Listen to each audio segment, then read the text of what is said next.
अस्सलाम वालेकुम नाजरीन। तलाल चौधरी को भट्टी से पंगा लेना महंगा पड़ गया। अगर सुहेल अफरीदी ने इस्लामाबाद का रुख किया तो उसका हाल भी क्रेन पार्टी जैसा होगा। हम तो चाहते हैं खान जेल से ना बाहर आए, उसका ट्रायल फौजी अदालतों में। हामिद मीर साहब भट्टी खान का टाउट है, इसको शो में ना बुलाया कर, बस ये कहना था। उसके बाद भट्टी भूल गया ये कौन है, तवा कुन छित्रोल कर दी। लाइव शो मैदान जंग बन गया, स्टूडियो लर्ज उठा, हामिद मीर को मजबूरन ब्रेक लेना पड़ी। आइए नाजरीन, ये सनसनीखेज वीडियो शुरू करने से पहले आपसे गुजारिश है, अगर आप हमारे चैनल पर नए हैं तो हमारे चैनल को लाजमी सब्सक्राइब कर लें और बेल आइकन को भी प्रेस कर दें। आपकी मोहब्बत का शुक्रगुजार हूँ। चलिए वीडियो शुरू करते हैं। जुडिशरी और गवर्नमेंट के दरमियान एक बहुत बड़ी लड़ाई नहीं शुरू हो जाएगी? वो लड़ाई हो सकता है कि नया रुख इख्तियार कर ले। देखिए, एक तो मीर साहब, पार्लियामेंट को पार्लियामेंट बनना है, म्यूनिसिपल कॉरपोरेशन नहीं बनना। आप उसका वजीर आज़म बनाया हुआ कभी उसको फंदे से झूल जाए, कभी वो ताहियात नाहल हो जाए, आप जो मर्जी करें और आप उसके बाद पूछें तक नहीं। उसका बनाया हुआ आइन आप रद्दी की टोकरी में फेंक दें, पीसीओ का हलफ ले लें, एलएफओ का हलफ लें और पार्लियामेंट बाद में आए और आपके किए गए पर मोहर लगाए। यार बस करें भाई। मैं समझता हूँ अगर हमने एक कानून साजी की है, ये हमारा अख्तियार कि ये उसकी तशरीह ठीक नहीं हुई तो दोबारा पार्लियामेंट का काम है। अच्छा, अगर एक साबिक वजीर आजम पर फौजी अदालत में मुकदमा चलना शुरू हो जाए, उससे पार्लियामेंट कमज़ोर होगी या मजबूत होगी? देखिए मीर साहब, गुजारिश ये है ना, एक सबसे पहले साबिक वजीर आजम अगर ये काम करे तो सबसे ज़्यादा अफसोसनाक है। फाटा से, अफगानिस्तान से आया हुआ दहशतगर्द, क्योंकि उसने दाढ़ी रखी हुई है, क्योंकि वो पगड़ी पहना हुआ है, क्योंकि वो यूनिवर्सिटी का ग्रेजुएट नहीं है, वो क्लीन शेव नहीं है, वो इंग्लिश नहीं बोलता, वो आके मियाँ वाली एयर बेस पे हमला करे तो दहशतगर्द है। क्लीन शेव, जीन्स पहना हुआ, बाहर का पड़ा हुआ, उसके आप गले में पीटीआई का परचम हो तो वो इनकलाबी है। और एक वजीर आजम अगर ये कॉन्स्पिरेसी करे 9 मई की, मुझे तो मेरा ख्याल है उसको तो इससे भी सख्त सजा होनी चाहिए। कोई आम कारकुन करे। आपको कोई इतराज नहीं है कि अगर इमरान खान पे फौजी अदालत में मुकदमा चले? मीर साहब, गुजारिश ये है, सबसे पहली बात तो ये है, ये अलमिया इस पाकिस्तान का कि इन अदालतों से ना आम शहरी सेटिस्फाई हैं।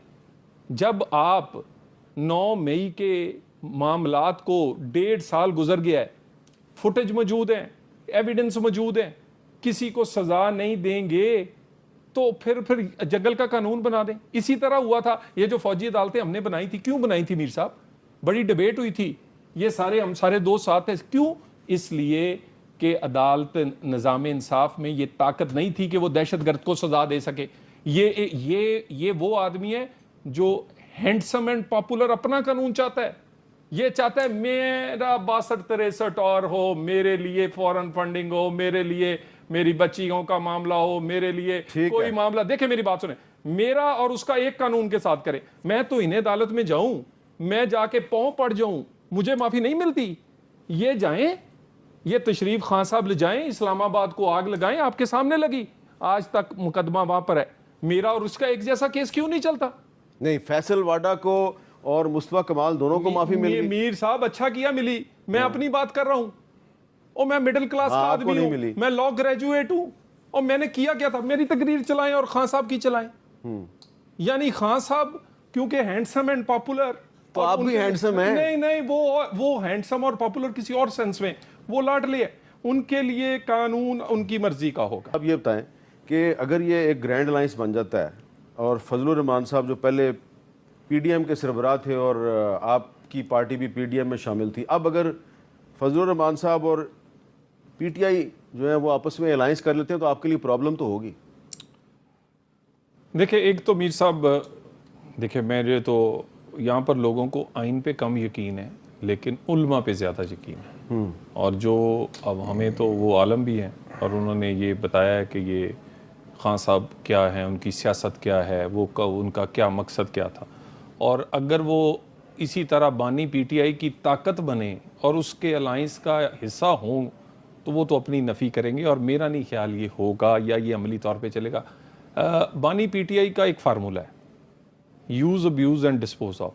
वो कोई दोस्त हो, use, abuse and dispose of. हाँ, वो उनका कोई दोस्त हो, वो उनका कोई पार्टी का बंदा हो, वो उनके कोई अलायंस हो, अल्हम्दुलिल्लाह उन्होंने हर एक के साथ एक जैसा सलूक किया है। और बाकी रही मुश्किलात, देखें इस वक्त हमें मुश्किल है लोगों की ज़िंदगी आसान कैसे करनी है, हमें मुश्किल है कि बिजली की हमने कीमत कम करनी है, हमें मुश्किल है कि लोगों की आमदन बनानी है, हमें मुश्किल है एक्सपोर्ट बढ़ानी है, हमें मुश्किल है मईशत चलानी है। हमारी ये मुश्किल नहीं है, और ये तो अपने लिए खुद मुश्किल में है। मेरा मतलब है, एक जाता है वो कहता है मुझे इख्तियार मिला है सब कुछ करने का, 1.5 घंटे बाद दूसरा मिलता है, वो कहता ये बिल्कुल गलत कह रहे थे, इख्तियार हमारे पास आ गया। ये आपस में लड़ लड़ के इनकी अंदर की हालत बड़ी, मैं अब यकीन करें सियासी पार्टी है, मुझे अफसोस होता है, और इनके जो जेन्युइन लोग हैं ऐसे जो ये भी बैठे हुए हैं, वन ऑफ देम, इन बेचारों की जो भी है जैसे भी हैं, मौलाना फजलुर रहमान साहब को इन्होंने अट्रैक्ट कर लिया अपनी तरफ। मेरा देखिए मेरी गाल से अट्रैक्ट बेशक कर लिया, ये तोड़ काम नहीं चढ़ेगा। अच्छा, नहीं चलेगा। और ये नहीं चढ़ेगा। और ये पॉलिटिकल स्टेबिलिटी कैसे आएगी इस मुल्क में? मीर साहब, पहले तो आपने अभी ये प्रेस रिलीज का बात की है, प्राइम मिनिस्टर ने आज अपने इत्तेहादियों को, तमाम लोगों को सिर्फ एक नुक्ते पे बुलाया, तमाम लोगों से राय ली है। प्राइम मिनिस्टर हाउस अपनी स्टेटमेंट एक जारी करेगा, और उसके बाद इसको पार्लियामेंट में बाकी तमाम जमातें, क्योंकि ये मामला सिर्फ हुकूमत का नहीं है, ये हम सब का है, और हमारा रिश्ता जो है तेरा मेरा रिश्ता क्या ला इलाहा इल्लल्लाह, वो वाला रिश्ता है। तो इस पे हम इंशाअल्लाह ताला तो मैंने जो कायदे आज़म की जो कोट्स जो आप ये इस किताब में तमाम चीजें मौजूद हैं, जो आपने कहा है इसको तो इसमें एक चीज शामिल कर लें जो आप कि प्राइम मिनिस्टर शहबाज शरीफ साहब जो बार बार कह रहे हैं ना 2 स्टेट सोल्यूशन, तीन के लिए अगर किसी मुस्लिम लीडर ने आवाज उठाई है तो वो आप नंबर देंगे, वो शहबाज साहब। लेकिन 2 स्टेट सोल्यूशन कायदे आज़म के नजरियात के खिलाफ है। मैं उस पर डिटेल में नहीं, मैंने आपको बताया कि आज इस हानिया साहब के मामले पे एक पूरी मीटिंग हुई है, और हुकूमत और उसके बाद पार्लियामेंट में सब लोगों को ऑन बोर्ड लेकर इसका हम एक पाकिस्तान अपना मौक़िफ़ थे। ठीक है जी। अब दूसरी आप कह रहे हैं स्टेबिलिटी, देखें स्टेबिलिटी जो बानी पीटीआई है ना जी, उन्हें पाकिस्तान डिफ़ॉल्ट हो जाए, पाकिस्तान के 9 मई जैसा एक और वाक़या हो जाए, जो मर्ज़ी हो, उन्हें इक़्तिदार वापस चाहिए, उन्हें एक ऐसी फ़ौज और एक ऐसा सिपह सलार चाहिए जो उन्हें कंधों पर बिठाए, उनके मुकदमात माफ़ करवाए और वज़ीर आज़म हाउस पहुँचाए। कोई जमहूरियत नहीं। ये जंग ये नहीं लड़ रहे कि आप बाहर हो जाएं, नहीं नहीं, ये जंग लड़ रहे आप हमारी तरफ हो जाएं। ये जंग ये नहीं लड़ रहे कि नहीं नहीं हमें आपकी मुदाखलत कबूल नहीं, ये जंग ये लड़ रहे हैं हमारी तरफ से मुदाखलत करें। ठीक है। सो गुजारिश ये है, ये उनका एक पास्ट है बड़ा लंबा, उनकी एक हुकूमत में आपने सब कुछ देखा है कि कैसे चलता रहा है। तो मेरा ख्याल है स्टेबिलिटी जो है वो ये आने नहीं देंगे, और हमारी मजबूरी ये है कि एक सूबे में इनकी हुकूमत है, अपोजिशन में ये बैठे हैं। 2013 से 18 भी बड़े इख्तलाफात थे, हमने इनको एट लास्ट कौमी मामलात पे टेबल पे बिठाया, कराची का अमन हो, फाटा हो, नेशनल एक्शन प्लान हो, कोई बड़ी लेजिस्लेशन हो, यमन का मामला हो या आर्मी कोर्ट्स का मामला हो, जो पाकिस्तान के मुफाद का मामला है, जिसमें इंटरनल सिक्योरिटी सबसे पहले है, जिसमें इकोनॉमी है। मैं इनसे गुजारिश करूंगा एज ए पाकिस्तानी ये देखें, अच्छा ये देखें एज ए पाकिस्तान इन 2 मामले पे देखिए, मेरी गुजारिश सुन लें। अगर आप वजीर आला KP के हैं यार, आपका फर्ज बनता है ये दहशत गर्दी रोकना, आपका भी उतना ही हक है, और वहां से और निकलती वहां से है। मैं एक पॉइंट स्कोरिंग नहीं करना चाहता, मैं इंटीरियर में कुछ देर रहा हूं, फैक्ट्स एंड फिगर्स मैं पेश कर सकता हूं। मेरी एज ए पाकिस्तानी गुजारिश है, जो हमारा ये रिजॉल्व है और नून लीग ने पहले भी करके दिखाया था, हम इनको टेबल पर बिठाएंगे कौमी मुफाद में, किसी जाती मुफाद में नहीं। अगर ये टेबल पे इसलिए नहीं बैठते कि पीछे खान साहब इन्हें कह देते हैं कि मेरे मुकदमिਆਂ ਦਾ ਬਣਿਆ कुछ नहीं, मैं जेल च, तुसी उत्थे जफियां पा रहे, नहीं कहा उन्होंने, तुसी कमेटियां वंड रहे, तो मुझे आप कर रहे हैं। वो चाहते हैं कि दुनिया चले ही ना जे मैं नहीं है। ऐसा नहीं हो सकता। पाकिस्तान ने चलना है, पार्लियामेंट ने चलना है। जी नाज़रीन, आपने तलाल चौधरी की गुफ्तगू सुनी, आगे आपको पता चलेगा कैसे अरशाद भट्टी ने तलाल चौधरी की बोलती बंद कर दी। तलाल चौधरी लाजवाब हक्का बक्का हो गए। चले नाज़रीन, ये पहले जबरदस्त वीडियो देखते हैं, एंड पर डिटेल के साथ इस पर बात करेंगे। गए तक इमरान खान, इससे ज्यादा इमरान खान को और क्या कामयाबी चाहिए? आप आज मुझे बता दें कि इस मुल्क का सबसे बड़ा क्या बुरहान इमरान खान है, या इस मुल्क का सबसे बड़ा क्या मसला इमरान खान है? आपने ऐन इलेक्शन के वक्त बल्ला ले लिया, आपने मैंडेट छीन लिया, आपने मखसूस नशिस्तें छीन ली, आपने सियासी स्पेस छीन ली, आधी पार्टी से निकलवा दी, आधी पार्टी अंडरग्राउंड है, आधी पार्टी पे केस हैं, और एक तरफ मरियम नवाज़ मुंतखब वज़ीर आला हैं, वो चार्टर्ड कर करके तैयारे मुल्क फिर रही हैं। दूसरी तरफ 4.5 करोड़ का मुंतखब वज़ीर आला, उसका पासपोर्ट मनसूख है, ECL में उसका नाम है, या वो मुलाकात नहीं कर पाता। इसके बाद भी इमरान खान को कुछ चाहिए, कुछ उसको अब मज़ीद कोई इस कमरे से अगले कमरे में शिफ्ट करना है। क्या ज़रूरत है अब इमरान खान की? हमारा मसला क्या है?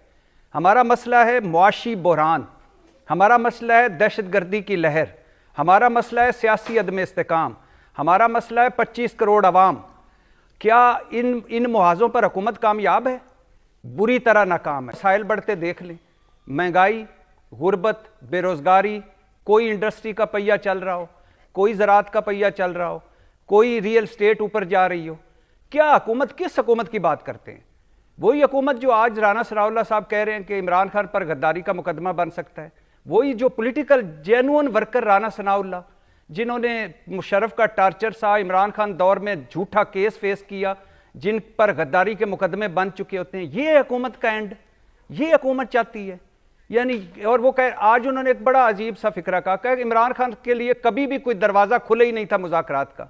तो ये जो जालीपन आप बात कह रहे थे, मिशाके जमहूरियत कर लो, मिशाके मईशत कर लो, हमारे साथ बैठ जाओ, और जो सुबह दोपहर शाम अडियाला के दरवाजे खुलते थे, वो क्या था? आप क्या इमरान खान इक़्तिदार से इर्रेलिवेंट हो गया? तो हो गया होगा, कोई बात नहीं, हो गया होगा, लेकिन क्या वो सियासत से इर्रेलिवेंट है? वो माइनस हो जाएंगे पार्टी से। PTI की बात कर रहा हूं।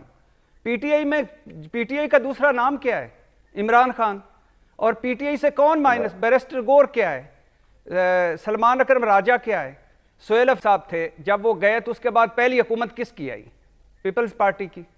जब ये आपको क्या पता, आप है अवाम, आपको अवाम ने लिख के दिया है कि उनको पजीराई मिलनी है कि नहीं। कल किसने देखा है? ठीक है जी। इशू हाईकोर्ट के जज साहब के बेटे ने 2 बच्चियां मार दी, 5 दिन में सुलह हो गई है। उधर वो जज साहब के लाहौर वो 2 सेब चोरी हो गए, हैंड वाश, वहां मुकदमा हो गया, 380 की दफा लग गई है। क्या इंसाफ मिल रहा है यार इस मुल्क में? क्या इस जज साहब के जो बेटे ने, जो इस वक्त अगले आप देख लें कोई 250-300 मुकदमे हैं। इमरान खान पर इस वक्त 190 मिलियन पाउंड का मुकदमा है, 9 मई के मुकदमे हैं, वो अडियाला जेल में है, उसकी मुलाकातें बंद हैं। अब मुलाकातें बंद होंगी तो ज़ाहिर कोई बात भी नहीं होगी। एक खैबर पख्तूनख्वा में उनकी हुकूमत है, इतनी उनमें पावर नहीं है कि वो मुलाकात कर सकें। और क्या, यानी क्या, और इसके बाद क्या हो? यानी क्या मतलब? कोई बार जम्मे गफीर लगा हुआ है अवाम। रेलिवेंट आपने कर दिया, आप समझें, और वक्ती तौर पे इरेलीवेंट हो जाते हैं। नवाज शरीफ साहब हो गए, जद्दा चले गए, लंदन चले गए, बेनज़ीर भुट्टो साहबा बाहर चली गई, लेकिन फिर बाद में अगर ये डिलीवर कर गई हुकूमत इन बुरहानों पर काबू। जी नाजरीन, आपने इरशाद भट्टी और तलाल चौधरी की गुफ्तगू सुनी। नाजरीन, अभी फैसला आपने करना है कौन सच बोल रहा था और कौन झूठ बोल रहा था, क्योंकि सबसे बड़ी अदालत होती है अवाम की अदालत। जैसा कि नाजरीन आपको पता है, ये लोग TV शो के ऊपर आते हैं, ऐसी लंबी लंबी बातें करते हैं जिसका ना सर होता है ना पाँव होता है।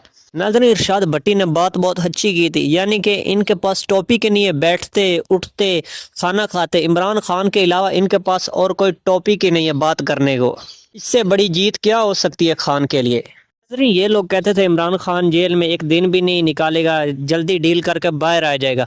अभी इमरान खान को 2 साल 6 माह हो गए, अभी जेल में बैठा हुआ है। नाज़रीन, इमरान खान ने साबित किया वो डील नहीं करेगा किसी के साथ भी। अगर डील करनी होती वो बहुत पहले ही डील करके बाहर आ चुका होता। गलतियां हर इंसान से होती हैं, इमरान खान साहब से भी हुई। इमरान खान को ऐसा नहीं करना चाहिए था। जो मरियम नवाज और उसका वालिद को जेल में डाला वो गलत था, क्योंकि ये मसले का हल नहीं है। आपने रिजल्ट देख लिया, पहले इमरान खान की हुकूमत थी, इमरान खान ने इन लोगों को जेल में डाला। अभी इनकी हुकूमत है, इन लोगों ने इमरान खान को जेल में डाला। इसका एंड नहीं है, इसका फायदा नहीं है। अगर ये लोग ऐसे ही करते रहेंगे, एक दूसरे को जेल में डालेंगे, जेल से निकालेंगे, मुल्क कौन चलाएगा? अवाम इन्हें वोट इसलिए नहीं देती ये एक दूसरे को सियासी इंतकाम का निशाना बनाए, बल्कि इसलिए वोट देती है ये अवाम के मसाइल हल करेंगे। इधर पाकिस्तान में बिल्कुल उल्टा हो रहा है, सियासी इंतकाम चल रहा है। नाज़रीन, समझदार इंसान वो होता है जो अपनी गलतियों से सीखता है। हमारे सियासतदान अपनी माजी की गलतियों से भी सीख हासिल नहीं करते। जैसा कि जुल्फ़िकार अली भुट्टो को फांसी पर लटकाया गया, ये फिर उस तारीख को दोहरा रहे हैं। नाज़रीन, खान को चाहिए इनके साथ बैठे मुज़ाकरात करें, क्योंकि एक टेबल पर बैठेंगे फिर मसाइल का हल निकलेगा। वो अपनी बात बताए, ये अपनी बात बताए, एक दूसरे की माने। जो यूट्यूबर हैं वो अपने डॉलर पक्के कर रहे हैं। वो कहते हैं यानी कि इमरान खान बहुत बहादुरी से यानी कि अंदर जेल में, इसमें कोई शक नहीं, उसने बहुत बहादुरी दिखाई। नाजरीन, जो बड़े बड़े यूट्यूबर हैं ये अपने डॉलर पक्के करते हैं। इमरान खान से उनको कोई मोहब्बत नहीं, कोई प्यार नहीं है। इन यूट्यूबरों का कोई अपना अंदर होता फिर इनको पता चलता जेल के बाहर बार बार चक्कर लगाना कैसा होता है। नाजरीन, डील का मतलब हरगिज़ ये नहीं है जिसने डील की वो झुक गया। लोग बातें करते हैं, लोग अभी भी बहुत सारे ऐसे जो बोलते हैं खान गलत है, ये वो है। आप लोगों का मुंह बंद नहीं करवा सकते, चाहे आप डील करो या ना करो, लोगों को इससे कोई फर्क नहीं पड़ता। वो 2-4 दिन बातें करेंगे, हफ्ता करेंगे, फिर लोग भूल जाएंगे। नजरिए, हमारे सियासतदान बहुत गलत करते हैं जो हमारी फौज को निशाना बनाते हैं। उस फौज को निशाना बनाते हैं यानी कि जो आज भी जाग रहे हैं और हम सुकून से सो रहे हैं। इख्तलाफ हर बंदे से हो सकता है, आपको एक बंदे से इख्तलाफ होगा, पर पूरे इदारे को गलत कहना ये बिल्कुल भी सही नहीं है।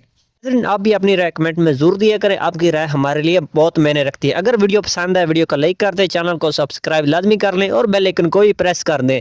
मिलते हैं एक न्यू वीडियो में, तब तक अपने मेज़बान को दीजिए इजाज़त। अल्लाह हाफिज़। पाकिस्तान जिंदाबाद।